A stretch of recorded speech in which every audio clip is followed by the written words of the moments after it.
Welcome to novels by Majid. میرا نام ماجد حسین ہے اور میں آپ کے لیے لے کر آیا ہوں فطور عشق کی ایپیسوڈ 71۔ اور اگر آپ نے ابھی تک اس ویڈیو کو لائک نہیں کیا تو جلدی سے لائک کر دیں اور ہمارے چینل کو سبسکرائب کر لیں۔ چلتے ہیں ایپیسوڈ کی جانب۔ اسٹیج پر حمزہ اور روزی کی پرفارمنس ختم ہوتے ہی پورا آڈیٹوریم تالیوں سے گونج اٹھا۔ دونوں نے فخر سے ایک دوسرے کی جانب دیکھا۔ روزی نے مسکراتے حمزہ کے کندھے پر ہاتھ مارا۔ آئی ٹولڈ یو، آج بھی ہم سب سے بیسٹ تھے۔ حمزہ نے کالر ٹھیک کرتے فخر سے گردن اونچی کی۔ اوبیسلی کمپٹیشن نام کی کوئی چیز ہی نہیں ہے۔ ہوسٹ کے آنے کے بعد وہ دونوں اسٹیج سے اتر گئے۔ ہوسٹ مسکراتا دوبارہ سے اسٹیج کے بیچ آیا۔ لیڈیز اینڈ جینٹلمین، اب باری ہے اگلی پرفارمنس کی۔ Please put your hands together for. Host نے ڈراماٹک انداز میں چند لمحوں کا فاصلہ لیا، پھر زور سے اعلان کیا، ٹیم حال دل۔ یہ نام سنتے ہی دل آرا کے پاس کھڑے حمزہ کا کہکا لگا۔ او حال دل، کیا رومانٹک نام رکھا ہے۔ روزی بھی ہنسی کو نہیں روک پائی۔ حمزہ نے تانا مارتے بلند آواز میں کہا، بس ایک چھوٹی سی غلطی ہو گئی ہے۔ روزی نے ہنسی دباتے کہا، کیا؟ حال دل نہیں، حقلا دل ہونا چاہیے تھا۔ یہ سنتے روزی زور زور سے ہنسنے لگی۔ ان کی پوری ٹیم بھی کہکا لگانے لگی۔ کیا نام ہے حال دل؟ حمزہ نے مذاق اڑاتے ہوئے دوبارہ سے کہا۔ ویسے بھی پرفارمنس شروع ہونے سے پہلے ہی آدھا وقت تو اس کی میں گزر جانا ہے۔ روزی ہنس کر بولی تھی، اللہ کرے جس کو سب ٹائٹل مل جائے۔ ان دونوں کی ہنسی آڈیٹوریم کے اس حصے میں گونج اٹھی تھی، مگر دلارا نے ان کی جانب مڑ کر بھی نہیں دیکھا۔ اس کی نظریں صرف آڈیٹوریم کی انٹرنز پر جمی تھی۔ اس کا دل بے اختیار دعا کر رہا تھا کہ نہال بس ایک بار آ جائے، آج سب کو دکھا دے کہ کیا ہوا ہے۔ روزی اب بھی ہنستے ہنستے اپنے آنسو پوچھ رہی تھی اور حمزہ نے فخر سے کہا، بس دیکھنا، آج پوری یونیورسٹی کے سامنے اس حقلا دل کا اصلی حال دیکھنے کو ملے گا۔ تبھی دلارا کی نظر انٹرنز پر پڑی اور اس کا دل دھڑکنا بھول گیا۔ حمزہ کی نظر دلارا پر پڑی، وہ بالکل خاموش تھی۔ نہ اس نے کسی بات کا جواب دیا تھا، نہ ایک بار بھی ان کی جانب دیکھا تھا۔ اس کی نظر آڈیٹوریم کے انٹرنز پر تھی۔ اس کے ہونٹوں پر بے اختیار مسکراہٹ آ چکی تھی۔ وہ سانس رو کے انٹرنز کو دیکھ رہی تھی۔ حمزہ کی بھویں سکڑی، اس نے دلارا کی نظر کا رخ دیکھا، آڈیٹوریم کے بڑے سے انٹرنز کی جانب۔ روزی نے بھی حیرانگی سے ادھر دیکھا۔ سب ادھر کیوں دیکھ رہے ہیں؟ باہر سے آتی سنہری روشنی نے پورے انٹرنز کو اپنے آغوش میں لے لیا تھا۔ پورے حال میں ایک دم خاموشی چھا گئی، صرف قدموں کی آہٹ سنائی دے رہی تھی۔ ایک لمبا سا سایہ دھیرے دھیرے روشنی سے باہر نکلا اور ہر کسی کی سانس جیسے تھم گئی۔ اس نے آف وائٹ رنگ کا نفیس پرنس کوٹ پہنا تھا، جس پر بہت ہی باریک ریشمی کڑھائی اور اس کی شخصیت کو اور بھی باوقار بنا رہی تھی۔ اندر بلیک بینڈ کالر، نیچے بلیک ٹریڈ ٹراؤزر، پیروں میں پالشڈ بلیک لوفرز، اور اس کے گھنے سیاہ بال بہت ہی سلیقے سے سیٹ کیے گئے تھے۔ ہلکی سی سٹیبل اس کے چہرے کو ایک الگ ہی وقار دے رہی تھی۔ سب سے زیادہ چرا لینے والی چیز اس کی گہری ہیزل گرین آنکھیں تھی۔ آج ان آنکھوں میں نہ جھجک تھی، نہ گھبراہٹ، صرف اعتماد۔ اس کے چہرے پر کوئی بناوٹی مسکراہٹ نہیں تھی، بس ایک پرسکون سا اطمینان۔ وہ ہر قدم بہت وقار کے ساتھ اسٹیج کی جانب بڑھ رہا تھا، اور ہر قدم کے ساتھ پورے آڈیٹوریم کی نظر اسی پر جمتی چلی گئی۔ ہر طرف سرگوشی تھی، یار یہ کون ہے؟ اسے پہلے یونیورسٹی میں کبھی نہیں دیکھا۔ اتنا ہینڈسم، بالکل پرنس چارمنگ۔ کیا یہ کسی دوسری یونیورسٹی سے آیا ہے؟ نہیں یار، شاید گیسٹ پرفارمر ہوگا۔ مووی ہیرو لگ رہا ہے۔ لگ ہی نہیں رہا اسٹوڈنٹ ہے۔ ٹیم حال دل کا کانٹیسٹ ہے کیا یہ؟ دلارا کی آنکھوں ایک پل کے لیے بھی اس سے نہیں ہٹی تھی۔ دلارا کی آنکھ ایک پل بھی اس سے نہیں ہٹی تھی۔ اس کی سانسیں بے اختیار تیز ہو گئی۔ حمزہ اور روزی بھی اب ہنستے ہنستے خاموش ہو چکے تھے۔ روزی نے دھیرے سے کہا، حمزہ یہ ہے کون؟ حمزہ نے بھی بے اختیار اس اجنبی کو دیکھا۔ اسے بھی یاد نہیں آ رہا تھا کہ یونیورسٹی میں اس نے اس چہرے کو کبھی دیکھا ہو۔ تبھی پیچھے بیٹھی ایک لڑکی کی آنکھیں اچانک پھیل گئی۔ اس نے بے یقینی سے اپنی سہیلی کا بازو پکڑا۔ ایک منٹ، مجھے لگتا ہے یہ… اس کی آواز ہلکی سی لرز گئی۔ یہ نہال ہے۔ کیا؟ یہ لفظ بجلی کی طرح پورے آڈیٹوریم میں پھیل گیا۔ وہی ہکلانے والا نہال؟ نہیں، امپاسبل، یہ نہال ہو ہی نہیں سکتا۔ یار اسے دیکھو تو صحیح، پورا بدل گیا ہے۔ کیا ٹرانسفارمیشن ہے، میں یقین ہی نہیں کر پا رہی۔ یہ سچ میں نہال ہے۔ پورے آڈیٹوریم میں سرگوشیاں سی بجلی کی طرح پھیل رہی تھی۔ ہر نظر اسی پر ٹکی تھی۔ کچھ لڑکیاں بے اختیار اپنے موبائل نکال کر اس کی ویڈیو بنانے لگی۔ کیا انٹری ہے یار، کسی مووی کے ہیرو سے کم نہیں لگ رہا۔ ایک لیکچرر بھی حیرانگی سے مسکرائے بغیر نہیں رہ سکا تھا۔ کانفیڈنس انسان کو واقعی بدل دیتا ہے۔ نہال کو جیسے کسی کی آواز سنائی نہیں دے رہی تھی۔ اس کی نظر صرف ایک ہی چہرے کو ڈھونڈ رہی تھی اور پھر اس کی ہیزل گرین آنکھیں ان چاکلیٹ آنکھوں سے جا ملی۔ اس وقت جیسے وقت رک گیا تھا، وہ آہستہ آہستہ دلارا کی جانب چلنے لگا۔ اس کا ہر قدم بہت پرسکون تھا، مگر اس کے ہر قدم کے ساتھ دلارا کی دل کی دھڑکن تیز ہوتی جا رہی تھی۔ نہال آ کر اس کے بالکل سامنے رکا۔ اب ان دونوں کے درمیان صرف چند قدموں کا فاصلہ تھا۔ اسے اپنے اتنے قریب دیکھ کر دلارا کا دل بری طرح سے دھڑک رہا تھا۔ جو لڑکی ہر کسی کے سامنے پورے اعتماد سے بات کرتی تھی، آج وہی دلارا نہال کے سامنے خود کو بے اختیار نروس محسوس کر رہی تھی۔ اس نے دھیرے سے اپنے ہونٹ بھینچے، نظریں ایک پل کے لیے جھکائی، مگر اگلے ہی پل اس کی آنکھوں میں دیکھنے لگی۔ نہال کے ہونٹوں پر ایک نرم سی مسکراہٹ ابھری۔ اس نے بنا کچھ کہے اپنا دایاں ہاتھ دھیرے سے اس کے سامنے بڑھایا۔ دلارا کی نظر اس کے بڑھے ہوئے ہاتھ پر ٹک گئی۔ ایک پل کے لیے اس نے اپنی آنکھیں بند کی اور گہرا سانس لیا، پھر لرزتے اپنا ہاتھ اس کے ہاتھ پر رکھ دیا۔ جیسے ہی اس کی انگلیاں نہال کی انگلیوں سے ملی، نہال نے بہت ہی احتیاط سے نرمی سے اس کا ہاتھ تھام لیا۔ دلارا کے ہونٹوں پر آنسوؤں کے درمیان ایک خوبصورت سی مسکراہٹ آ گئی۔ نہال نے اس کی آنکھوں کو دیکھتے ہلکا سا سر جھکایا اور پیڑھی سے اپنے ساتھ سٹیج کی جانب لے کر چلنے لگا۔ پورے آڈیٹوریم کی نظر ان دونوں پر جمی تھی۔ ہر قدم کے ساتھ تالیوں کی آواز تیز ہوتی جا رہی تھی۔ کیا بات ہے، سو کیوٹ، او مائی گاڈ، کیا انٹری ہے، کیا کیمسٹری ہے۔ حمزہ کا چہرہ دھیرے دھیرے سخت پڑتا جا رہا تھا۔ اس کی مٹھیاں بے اختیار بھینچ گئی تھی۔ اس نے کبھی سوچا نہیں تھا کہ جس لڑکے کا وہ کچھ دیر پہلے مذاق اڑا رہا تھا، آج وہی لڑکا پورے آڈیٹوریم کی توجہ کا مرکز بن جائے گا۔ روزی نے بے یقینی سے حمزہ کو دیکھا۔ اس کی ہنسی کب کی غائب ہو چکی تھی۔ حمزہ، یہ سب؟ حمزہ نے کوئی جواب نہیں دیا۔ اس کی نظر صرف ان دونوں کے ملے ہوئے ہاتھوں پر جمی تھی۔ اس کے چہرے پر پہلی بار بے چینی صاف نظر آ رہی تھی۔ نہال اور دلارا اسٹیج کے بیچ آ کر رکے۔ نہال نے بہت ہی آہستہ سے دلارا کا ہاتھ چھوڑا۔ دونوں نے ایک دوسرے کو دیکھا، بنا کچھ کہے، جیسے دونوں ایک دوسرے کی ہر بات سمجھ گئے ہوں، اور اگلے ہی پل پورے آڈیٹوریم کی روشنیاں بجھ گئیں۔ ہر طرف گہرا اندھیرا چھا گیا، صرف ایک سفید سپارک لائٹ تھی جو نہال پر آ کر ٹھہر گئی تھی، اور پورے ہال میں اس کی ریکارڈنگ آواز گونج اٹھی تھی۔ میں ہوں نہال، لوگ کہتے ہیں ہر انسان کی کوئی نہ کوئی کمی ہوتی ہے۔ میری کمی ہے میرا حق لانا، اور میری کمی تھی میرا حق لانا۔ اور اگلے ہی لمحے اس کی ٹیم کے چند ممبر اسٹوڈنٹس کا کردار نبھاتے اسٹیج پر آ جاتے ہیں۔ نہال ان سے کچھ کہنے کی کوشش کرتا ہے، مگر جان بوجھ کر لفظوں میں اٹک جاتا ہے۔ ایک اسٹوڈنٹ فوراً زور سے ہنس پڑتا ہے۔ اکلا دوسرا اس کی نقل اتارنے لگتا ہے۔ پورا گروپ کہہ لگاتا ہے۔ ایک اور اسٹوڈنٹ اس کے کندھے سے ٹکرا کر گزر جاتا ہے، دوسرا اس کے ہاتھ سے کتاب گرا دیتا ہے۔ سب اس کا مذاق اڑاتے ہوئے آگے نکل جاتے ہیں۔ نہال وہیں کھڑا خاموش ہو جاتا ہے۔ اس کی ریکارڈنگ آواز پھر سے گونجتی ہے۔ میں جب بھی بولتا تھا لوگ میری بات نہیں سنتے تھے، لوگ میرے جذبات نہیں دیکھتے تھے۔ دھیرے دھیرے میں بھی خود سے نفرت کرنے لگا۔ مجھے لگنے لگا شاید میں واقعی کسی قابل نہیں ہوں۔ اسٹیج پر نہال تنہا رہ جاتا ہے۔ پھر میوزک ہلکا سا بدلتا ہے۔ گولڈن سپاٹ لائٹ اسٹیج کے دوسرے کونے پر پڑتی ہے۔ دلارا کی انٹری ہوتی ہے۔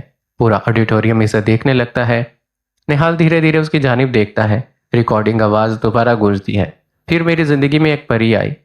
اس نے کبھی میرا مذاق اڑانے کی کوشش نہیں کی۔ اس نے مجھے کبھی جج نہیں کیا۔ اس نے مجھے صرف نہال کی طرح دیکھا۔ دلارا اس کی جانب مسکراتی ہے۔ جب پوری دنیا مجھے میری کمیوں سے پہچان رہی تھی، تب اس نے میری خوبیوں کو پہچانا۔ اس نے مجھے یقین دلایا کہ میں بھی اپنی زندگی میں کچھ کر سکتا ہوں۔ اس نے مجھے سکھایا کہ مجھے میری کمیوں پر میری ایک منزل نہیں، میری ہمت کا امتحان ہے۔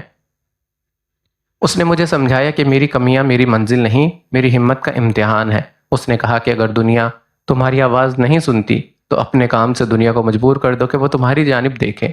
اسٹیج پر دلارا اپنا ہاتھ نہال کی جانب بڑھاتی ہے۔ اس نے میرے اندر وہ اعتماد جگایا جو شاید میں کبھی کھو چکا تھا۔ اس نے مجھے خود سے محبت کرنا سکھایا۔ اس نے مجھے سمجھایا کہ مجھے اپنی کمیوں کو پیچھے نہیں بلکہ ان سے اوپر اٹھنا ہے۔ میں اس کے لیے بدلنا چاہتا تھا، میں اس کے قابل بننا چاہتا تھا۔ آج بھی میں وہی نہال ہوں۔ آج بھی کبھی کبھی الفاظ میرا ساتھ چھوڑ دیتے ہیں، لیکن اب میرا حوصلہ کبھی بھی میرا ساتھ نہیں چھوڑتا۔ اور اگر آج میں خود پر یقین کرتا ہوں تو اس یقین کی وجہ صرف ایک ہی شخص ہے۔ میری کہانی ابھی ادھورے ہے۔ میری کہانی ابھی ادھوری ہے، اور میری کہانی کی سب سے خوبصورت وجہ۔ نہال دلارا کی جانب دیکھتے اپنا ہاتھ بڑھاتا ہے۔ میرے سامنے ہے۔ دلارا کچھ لمحوں تک اسے دیکھتی رہ جاتی ہے۔ اس کی چاکلیٹ رنگ آنکھوں میں آنسو موتیوں کی طرح چمک رہے تھے۔ چہرے پر حیرت بھی تھی، خوشی بھی تھی اور فخر بھی۔ جیسے اسے یقین ہی نہ آ رہا ہو کہ یہ وہی نہال ہے جو کبھی اپنی ہی نظروں سے نظریں ملانے سے گھبراتا تھا۔ اس نے لرزتے ہونٹوں کے ساتھ مسکرانے کی کوشش کی، مگر آنسو اس سے پہلے اس کے گالوں پر بہہ نکلے۔ نہال کی ہیزن گرین آنکھوں میں بھی صرف اور صرف محبت تھی۔ قابل، ایک ایسے لڑکے کی کہانی جسے دنیا نے اس کی کمی سے پہچانا، لیکن ایک شخص نے اسے اس کی کمی سے نہیں، اس کے حوصلے سے پہچانا۔ یہ کہانی ہے خود پر یقین، محبت اور اپنی کمیوں سے اوپر اٹھ کر قابل بننے کی۔ بیک گراؤنڈ میں پیانو کی نرم دھن گونجنے لگی۔ تیرے میرے سپنے سے بھی۔ نہال نے دلارا کا ہاتھ بہت نرمی سے تھام رکھا تھا، اس کے ساتھ قدم ملا کر چلنا شروع کیا۔ دلارا کی نظر ایک پل کے لیے بھی اس کے چہرے سے نہیں ہٹی، اس کی آنکھوں میں فخر تھا۔ اس نے دھیرے سے نہال کے ساتھ پہلا سٹیپ لیا، ہر نظر صرف ان دونوں پر ٹکی تھی، بند آنکھوں کے تالے میں ہے۔ اسٹیج کے ایک کونے میں نہال کا چھوٹا سا روپ نظر آتا ہے، وہی ڈرا ہوا ہکلاتا ہوا لڑکا۔ دوسری طرف آج کا نہال دلارا کے ساتھ ڈانس کر رہا ہوتا ہے۔ دونوں نہال ایک دوسرے کے سامنے آتے ہیں۔ آج والا نہال پرانے روپ کی جانب مسکراتا ہے، پھر اس کا ہاتھ پکڑ کر اسے کھڑا کرتا ہے، جیسے اسے اپنے گزرے ہوئے کل کو معاف کر رہا ہو۔ پورا آڈیٹوریم تالیوں سے گونج اٹھتا ہے۔ چابی کہاں ڈھونڈتے ہو؟ چابی کہاں ڈھونڈے بتا؟ دلارا دھیرے سے نہال کے گرد گھومتی ہے، اس کی نظر ہر لمحہ صرف اسی پر ٹکی رہتی ہے۔ ایک لمحے کے لیے وہ ان دونوں کا ہاتھ تھام کر بالکل پیچھے ہٹتی ہے، جیسے کہہ رہی ہو کہ دیکھو تم اڑ سکتے ہو۔ نہال مسکراتا ہے، اس کی آنکھوں میں آنسو کی ہلکی سی چمک ابھرتی ہے۔ وہ چاند کے پیالے میں ہے۔ اسٹیج کے پیچھے لگے بڑے سے LED پر اندھیرے رات کا منظر ابھرتا ہے۔ اس کے بعد ایک ایک کر کے آسمان میں ستارے جگمگانے لگتے ہیں۔ نہال اور دلارا ان ستاروں کے نیچے ڈانس کرتے دھیرے دھیرے اسٹیج کے بیچ آ جاتے ہیں۔ حمزہ کے ہونٹوں کی مسکراہٹ کب کی غائب ہو چکی تھی، اس کی آنکھیں صرف دلارا پر جمی تھی۔ اسے پہلی بار محسوس ہوا کہ دلارا کبھی بھی اسے اس کی نظر سے نہیں دیکھ رہی تھی، جس نظر سے وہ اس وقت نہال کو دیکھ رہی تھی۔ روزی نے حمزہ سے دھیرے سے کہا، حمزہ مجھے نہیں لگتا آج ہم جیت پائیں گے۔ حمزہ نے کوئی جواب نہیں دیا، اس کے جبڑے بھن چکے تھے۔ میوزک دھیرے دھیرے اپنے کلائمیکس کی جانب بڑھنے لگا۔ پھر بھی سپنے کر دکھاؤں گا سچ تو۔ نہال دلارا کا ہاتھ تھام کر اسے اپنی جانب گھماتا ہے۔ دلارا گھوم کر واپس اس کے سامنے آن کھڑی ہوتی ہے۔ دونوں کی نظریں پھر ایک دوسرے میں الجھ جاتی ہیں۔ نہال دھیرے سے اپنا ہاتھ اپنے سینے پر رکھتا ہے اور 2 قدم پیچھے چلا جاتا ہے، اور پھر اپنی دونوں باہیں پھیلا دیتا ہے۔ میں تیرے قابل ہوں یا، کہتے ہوئے وہ گھٹنے کے بل بیٹھ جاتا ہے۔ اس کی ہیزل گرین آنکھوں میں نمی چمکی۔ دلارا حیرت سے سانس روک کے اس کو دیکھ رہی تھی۔ اس نے اپنا ایک ہاتھ دلارا کی جانب بڑھایا اور دوسرا اپنے دل پر رکھ کر کہا، پھر بہت ہی اس نے آہستہ سے اپنا سر جھکایا۔ دلارا کی آنکھوں سے آنسو بے اختیار اس کے گالوں پر بہہ نکلے۔ وہ فوراً اس کے قریب جھکی، اس کا بڑا ہوا ہاتھ دونوں ہاتھوں سے تھاما اور بہت ہی نرمی سے اسے کھڑا کر دیا۔ پورے آڈیٹوریم سے زوردار تالیاں گونج اٹھی۔ میوزک اپنے کلائمیکس کی جانب بڑھتا ہے۔ دونوں ایک ساتھ پورے سٹیج پر خوبصورت سنکرنائز ڈانس کرتے ہیں۔ ایک سپین، 2 کراس سٹیپس، پھر دونوں ایک دوسرے کا ہاتھ پکڑ کر سٹیج کے بیچ آن کھڑے ہوتے ہیں۔ آخری بیٹ پر دلارا کا ہاتھ نہال کے ہاتھ میں ہوتا ہے۔ دونوں ایک دوسرے کی جانب دیکھتے بالکل بے حرکت کھڑے رہتے ہیں۔ پھر اچانک پورا آڈیٹوریم زوردار تالیوں اور سیٹیوں سے ونس مور کی آوازوں سے گونج اٹھتا ہے۔ او مائی گاڈ، کیا پرفارمنس ہے! گو نہال، سو بیوٹیفل! کیا کانسیپٹ ہے، کیا ایکٹنگ ہے، کیا کیمسٹری ہے! کئی اسٹوڈنٹ اپنی سیٹوں سے کھڑے ہو گئے۔ لیکچررز بھی تالیاں بجانے لگے، کچھ کی آنکھوں میں نمی تھی۔ ایک جج نے بے اختیار کہا، آؤٹ اسٹینڈنگ! یہ صرف ایک پرفارمنس نہیں، یہ ایک احساس ہے۔ دوسری طرف حمزہ کا چہرہ دیکھنے لائق تھا۔ اس کی گردن کی رگ ابھر چکی تھی، مٹھیاں اتنے زور سے بھیج چکی تھی کہ ناخن ہتھیلی میں دھنس گئے تھے۔ ابھی کچھ دیر پہلے وہ اسے ہکلائے دل کہہ چکا تھا، اور آج پورا آڈیٹوریم اسی نہال کے لیے کھڑا ہو کر تالیاں بجا رہا تھا۔ روزی کے ہونٹوں کی مسکراہٹ کب کی غائب ہو چکی تھی۔ اس نے دھیرے سے حمزہ کی جانب دیکھا، اس کی آواز میں پہلی بار گھبراہٹ تھی۔ حمزہ، یہ تو ہم سب پر بھاری پڑ گیا ہے۔ حمزہ نے دانتوں پر دانت بھینچ لیے۔ اس کی نظر صرف نہال اور دلارا کے ملے ہوئے ہاتھوں پر جمی تھی۔ اس کے اندر جلن کی آگ دھیرے دھیرے بھڑک رہی تھی۔ ہوسٹ دوبارہ سے سٹیج پر آیا۔ لیڈیز اینڈ جینٹل مین، اب وہ لمحہ آ چکا ہے جس کا سب کو انتظار تھا۔ رزلٹ! پورے ہال میں ایک بار پھر سے سناٹا چھا گیا۔ ہر ٹیم بے چینی سے سٹیج کی جانب دیکھ رہی تھی۔ جج پینل کا چیئرمین مائک کے پاس آیا۔ اس نے مسکراتے ہوئے، آج کی ہر پرفارمنس اپنی جگہ پر بہت خوبصورت تھی۔ کسی نے ڈانس سے انٹرٹین کیا، کسی نے ایکٹنگ سے ہنسایا، لیکن ایک پرفارمنس نے صرف پرفارم نہیں کیا، اس نے ہمیں محسوس کروایا۔ پورے آڈیٹوریم میں خاموشی چھا گئی۔ جج نے آگے کہا، قابل بائی حال دل صرف ایک ڈانس نہیں تھا، وہ ایک زندگی کا سفر تھا۔ اس میں ایکٹنگ تھی، ڈانس تھا، ایموشنز تھے، میسیج تھا اور سب سے بڑھ کر حقیقت تھی۔ ہمیں سب سے زیادہ جس بات نے متاثر کیا وہ یہ تھی کہ اس پرفارمنس نے کسی کی کمی کو کمزوری نہیں بلکہ اس کی طاقت بنا کر دکھایا۔ اسی لیے اینول پرفارمنس آرٹ چیمپئن شپ کا ونر ہے۔ جج نے مسکراتے لفافہ کھولا، ٹیم حال دل۔ پورا آڈیٹوریم ایک دم کھڑا ہو گیا، تالیاں، سیٹیاں۔ نہال، دلارا، ہوسٹنگ بھی مسکرانے لگے۔ نہال اور دلارا ایک دوسرے کی جانب دیکھنے لگے، دونوں کی آنکھوں میں یقین سے زیادہ شکر تھا۔ وہ سٹیج کے بیچ آئے، جج نے ٹرافی نہال کے ہاتھ میں دی۔ پورا ہال اب بھی تالیاں بجا رہا تھا۔ دوسری طرف حمزہ بالکل بے جان کھڑا تھا، اس کے چہرے کا رنگ اڑ چکا تھا۔ روزی نے دھیرے سے پوچھا، حمزہ ہم ہار گئے ہیں کیا؟ حمزہ نے کوئی جواب نہیں دیا، اس کی نظر صرف ٹرافی پر جمی تھی۔ ایوارڈ تقریب کے بعد نہال اور دلارا اسٹیج سے نیچے اترے، سیدھا حمزہ اور روزی کے سامنے آ کر رکے۔ کچھ لمحوں تک چاروں کے درمیان خاموشی چھائی رہی، پھر دلارا کے ہونٹوں پر طنزیہ مسکراہٹ ابھری۔ کیا ہوا حمزہ؟ کہاں چلے جا رہے ہو؟ تم تو کہہ رہے تھے کہ حق لائے دل آدھا وقت میں گزر جائے گا۔ دلارا نے ہلکا سا سر جھکا کر ٹرافی کی جانب دیکھا، پھر اس کی نظر دوبارہ سے حمزہ پر ٹکی۔ لیکن ہوا کیا؟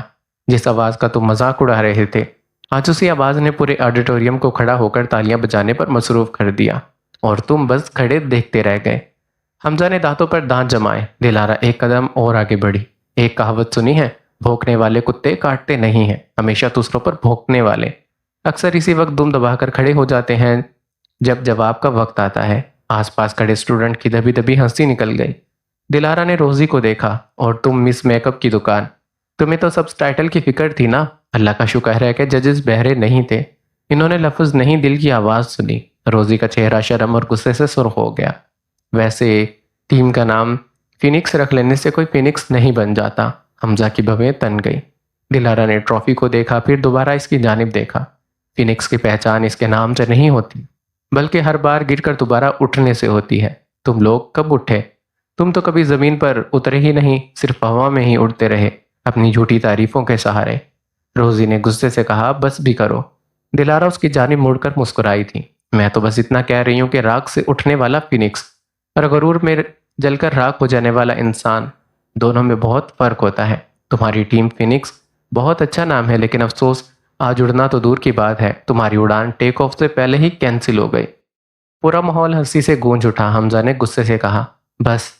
دلارا بالکل مطمئن لہجے میں بولی، بس بس تو ٹرافی دیکھ کر تمہاری بولتی بند ہو گئی، ورنہ ابھی کچھ اور دیر پہلے حق لائے دل کہہ کہہ کر گلا سوکھ نہیں رہا تھا تمہارا۔ اس نے نہال کو اشارہ کیا۔ جس لڑکے کو تم لوگ کمزور سمجھ رہے تھے، آج اس نے تمہاری پوری ٹیم فینکس کو ایک ہی پرفارمنس میں راکھ بنا دیا۔ پھر وہ ہلکا سا جھک کر مسکرائی۔ ایک مشورہ دوں، اگلی بار کسی کا مذاق اڑانے سے پہلے اپنی اوقات اور سامنے والے کی ہمت کا اندازہ ضرور کر لینا، کیونکہ جس انسان پر تم ہنس رہے ہوتے ہو کبھی کبھی وہی تمہاری ہنسی کی وجہ چھین لیتا ہے۔ یہ کہہ کر دلارا نے مسکراتے ٹرافی نہال کے ہاتھوں میں تھما دی۔ چلے مسٹر ونر۔ نہال کے ہونٹوں پر ہلکی سی مسکراہٹ ابھری، اس نے سر ہلا کر جواب دیا۔ دونوں کندھے سے کندھا ملا کر وہاں سے چل دیے۔ پیچھے حمزہ اور روزی وہیں کھڑے رہ گئے، نہ کوئی تانا باقی تھا، نہ کوئی ہنسی مذاق، صرف دو لٹکے ہوئے چہرے اور پورے آڈیٹوریم میں گونجتی تالیاں جو ہر لمحہ انہیں ان کی ہار کا احساس دلا رہی تھی۔ ارسم کچھ لمحے خاموش بیٹھا رہا، اس کی باہوں کا حصار ابھی انورل کے گیٹ تھا۔ انورل اس کے سینے سے لگی ہوئی تھی، کمرے میں صرف دیوار پر لگی گھڑی کی ہلکی سی ٹک ٹک گونج رہی تھی۔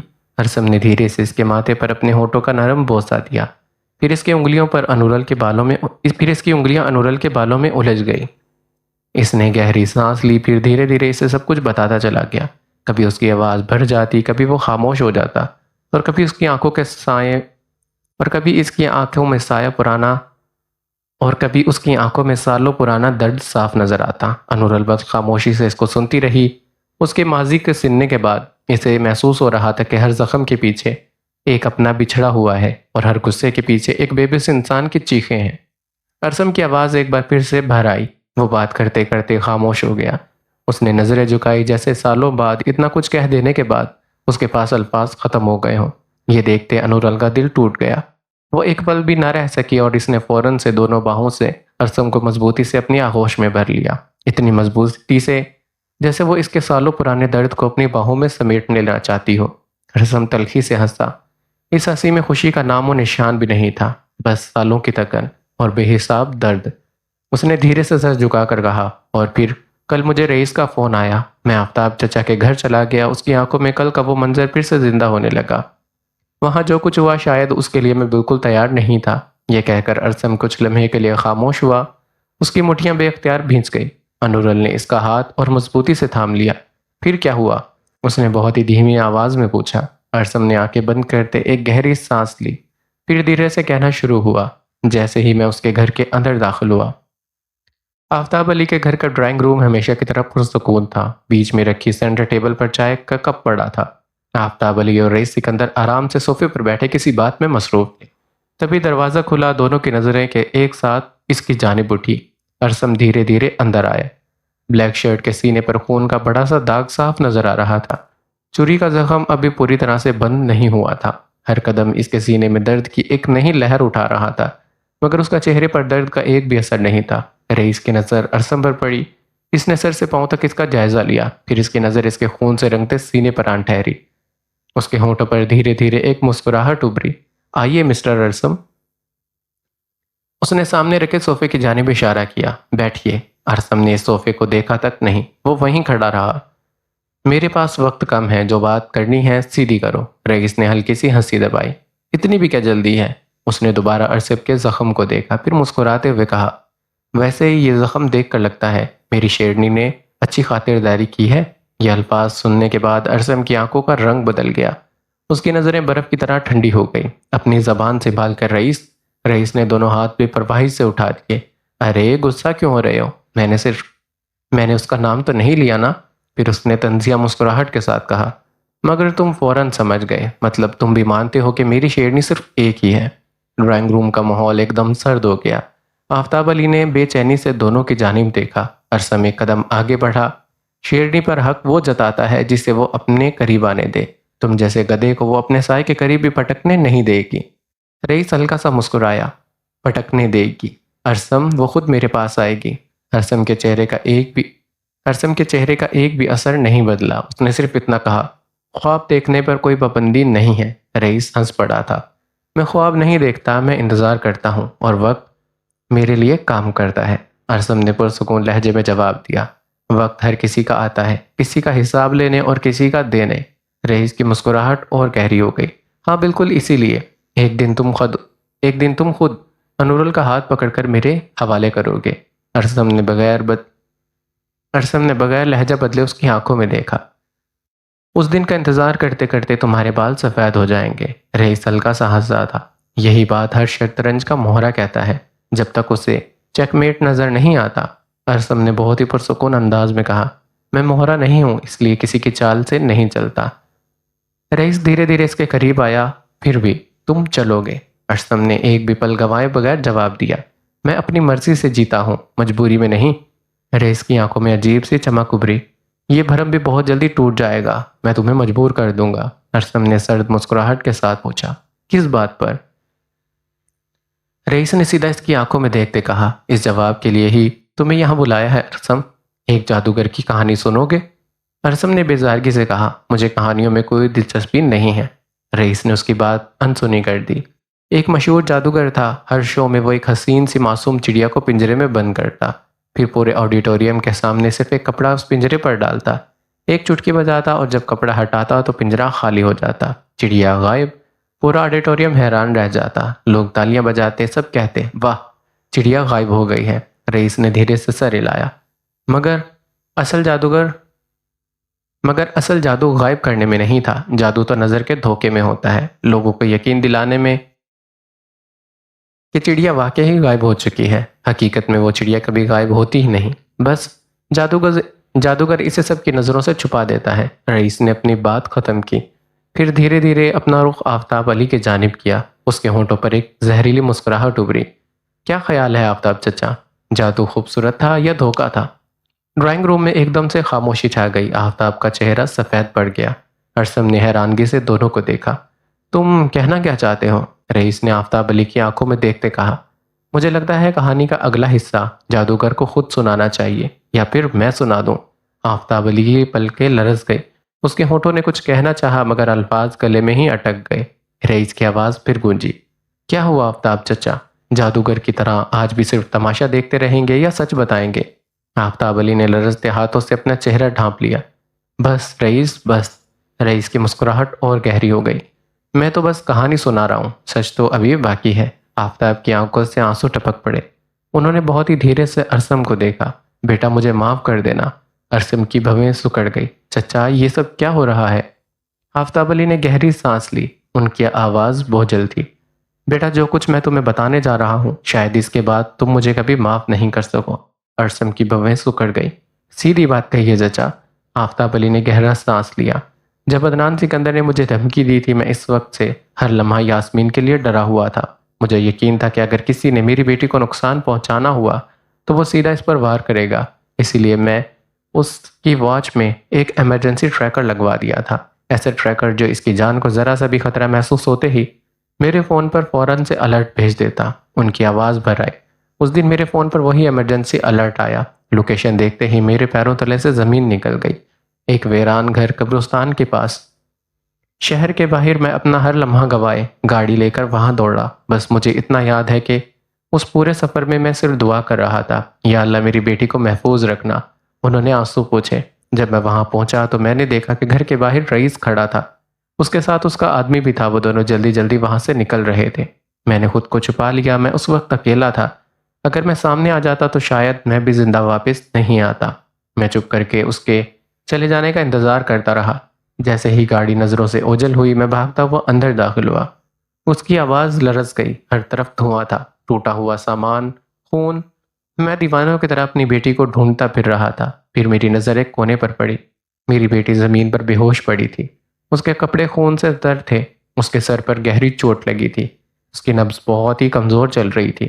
میں نے فوراً اسے اپنی باہوں میں اٹھایا۔ اس وقت مجھے کچھ بھی سمجھ نہیں آ رہا تھا، بس اتنا معلوم تھا کہ مجھے میری بیٹی کو بچانا ہے۔ میں اسے سیدھا اپنے ایک پرانے دوست کے پرائیویٹ اسپتال لے کر گیا۔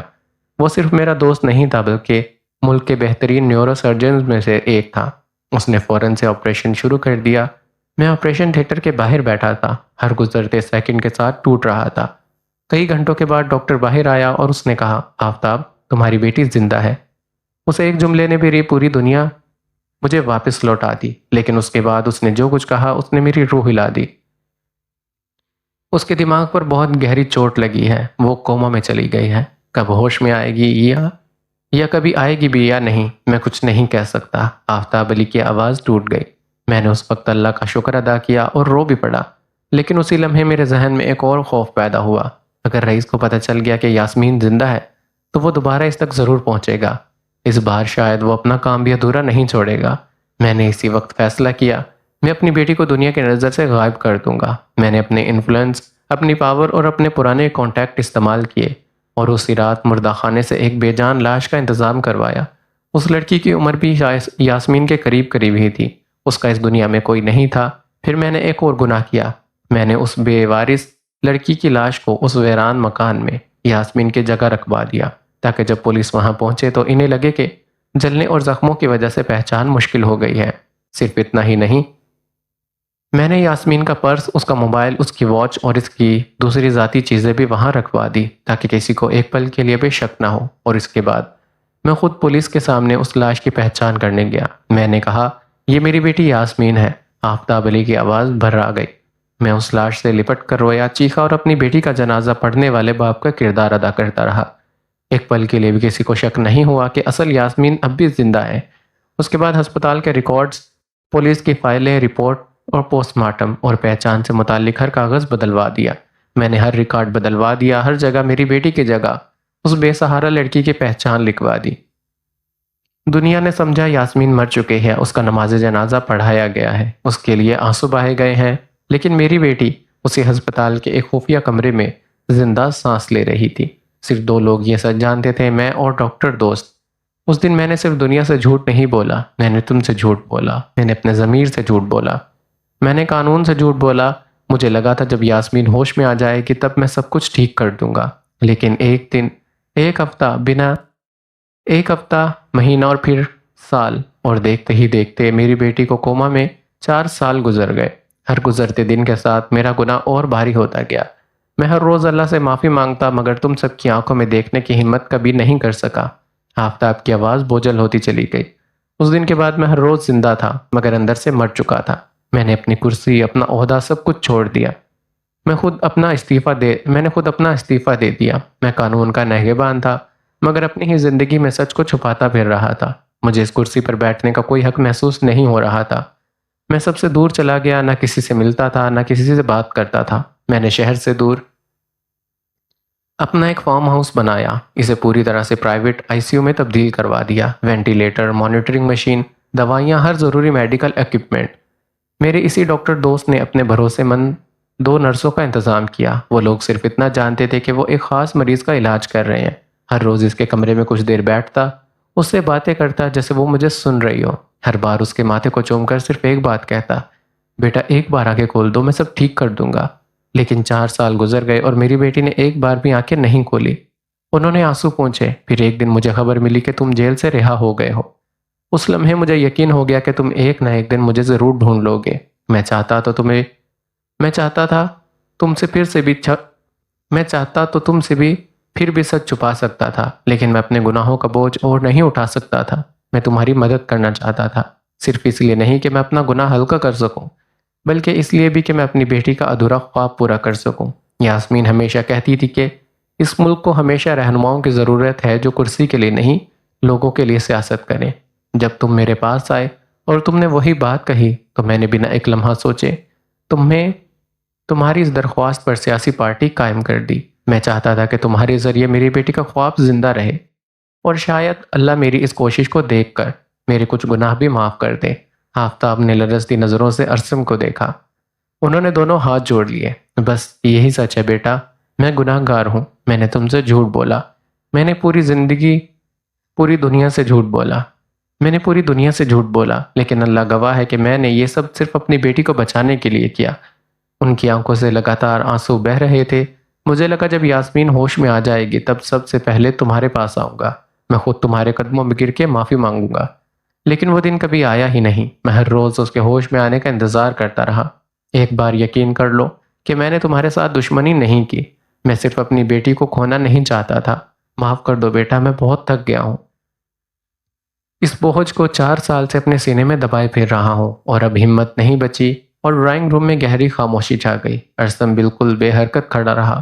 اس کی آنکھوں میں آفتاب علی تھا، مگر ان کی آنکھوں میں کوئی احساس پڑنا ناممکن تھا۔ ہر جملہ اس کے ذہن میں ہتھوڑے کی طرح بج رہا تھا۔ اس کے کانوں میں باقی سب آوازیں دھیمی پڑ چکی تھی۔ اس نے نہ آفتاب علی کو دیکھا نہ رئیس کو۔ اس کی نظریں کسی اور نقطے پر جم گئی تھی۔ سانسیں بوجھل ہو گئی، چہرہ دھیرے دھیرے سفید پڑنے لگا۔ اس کی انگلیاں بے اختیار مٹی کی شکل اختیار کر گئی۔ اس کی آنکھوں میں آنسو بھی نہیں آئے۔ کبھی کبھی انسان کا درد اتنا گہرا ہوتا ہے کہ آنسو بھی اس کو ساتھ چھوڑ دیتے ہیں۔ ڈرائنگ روم کی خاموشی کو اچانک تالیوں کی آواز نے چیرا۔ رئیس سکندر آرام سے تالیاں بجا رہا تھا۔ اس کے ہونٹوں پر وہی پرسکون مگر زہریلی مسکراہٹ تھی۔ واہ آفتاب چچا، واہ، آپ نے تو ارسم کے ساتھ ساتھ مجھے بھی بیوقوف بنا دیا۔ اس نے ہلکی سی گردن جھکائی۔ واقعی قابل تعریف جادوگر نکلے آپ۔ 4 سال، پورے 4 سال تک سب کی آنکھوں کے سامنے جادو چلتا رہا۔ آفتاب علی نے غصے سے اور درد سے اس کی جانب دیکھا۔ رئیس بس کرو۔ رئیس نے بے پرواہی سے کندھے اچکائے۔ نہیں، ابھی اصل بات باقی ہے۔ اس نے دھیرے دھیرے اپنا رخ ارسم کی جانب کیا۔ تو ارسم، اب تمہیں سچ پتہ چل گیا ہے۔ میں اب سیدھی بات کرتا ہوں، ہم دونوں کی کوئی ذاتی دشمنی کبھی تھی ہی نہیں۔ یہ سب میرے بھائی اور ستارہ سے شروع ہوا۔